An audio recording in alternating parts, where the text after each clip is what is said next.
Dans certains pays du monde, les centres d'influence changent la façon dont nous servons le Seigneur.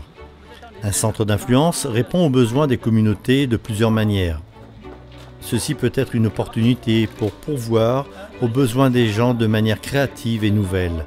Il y a des centres d'influence répartis tout autour du globe.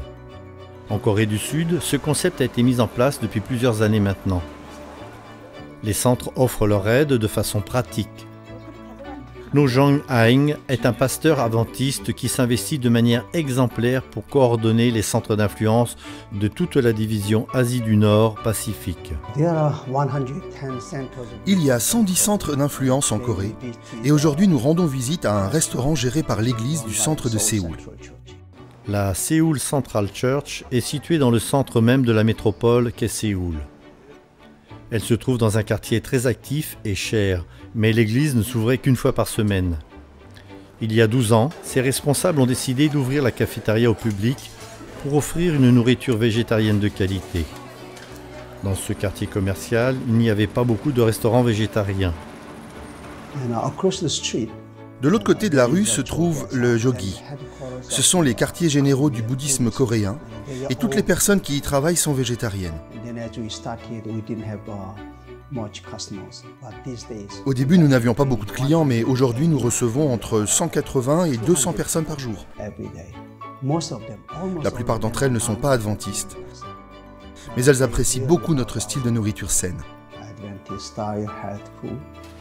Pour rénover la cafétéria, l'église a dû investir une grande somme d'argent, mais aujourd'hui, le restaurant a de bons revenus et donne du travail à 6 membres de l'église adventiste.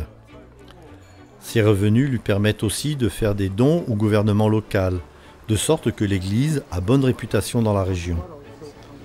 L'église a décidé d'offrir une bourse aux étudiants nécessiteux.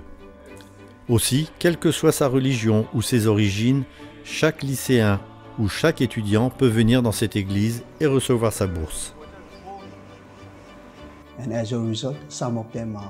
Certains élèves se sont spécialisés en théologie, et l'un d'eux est devenu le chef de chœur de l'église.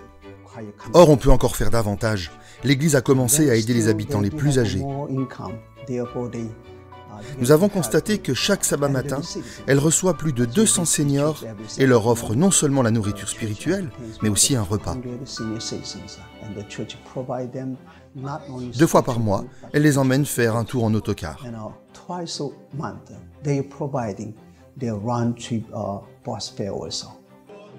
Tous les ans, cette implication auprès des personnes âgées a pour résultat le baptême d'environ 60 personnes. Ce centre d'influence au cœur de Séoul resplendit comme une lumière depuis plus de 12 ans au profit de la communauté. Priez pour que ce ministère puisse continuer à se développer.